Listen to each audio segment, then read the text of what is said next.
Welcome back. Telangana విభజనను భారత్ పాకిస్తాన్ విభజనతో పోల్చుతూ వివాదాస్పద వ్యాఖ్యలు చేసిన బీజేపీ ఎంపీ తేజస్వి సూర్యపై కఠిన చర్యలు తీసుకోవాలని మంత్రి పొన్నం ప్రభాకర్ డిమాండ్ చేశారు.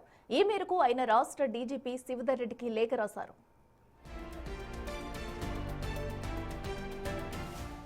తెలంగాణ ఏర్పాటు అనేది దశాబ్దాల పాటు సాగిన ప్రజల న్యాయమైన ఆకాంక్షని, ఇది పూర్తి ప్రజాస్వామ్యబద్ధంగా రాజ్యాంగ ప్రక్రియ ద్వారా జరిగిందని మంత్రి తన లేఖలో పేర్కొన్నారు.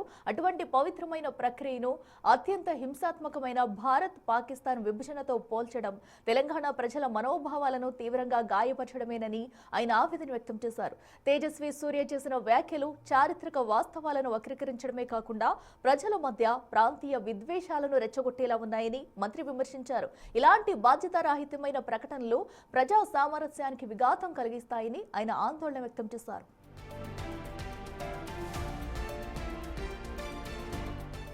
తప్పుడు సమాచారం వ్యాప్తి చెందకుండా నిరోధించాల్సిన బాధ్యత ప్రభుత్వంపై ఉందని, ప్రజాశాంతిని కాపాడటానికి చట్టంలోని సంబంధిత నిబంధనల ప్రకారం తేజస్వి సూర్యపై తక్షణమే విచారణ జరిపి చర్యలు తీసుకోవాలని మంత్రి పొన్నం ప్రభాకర్ డీజీపీని కోరారు.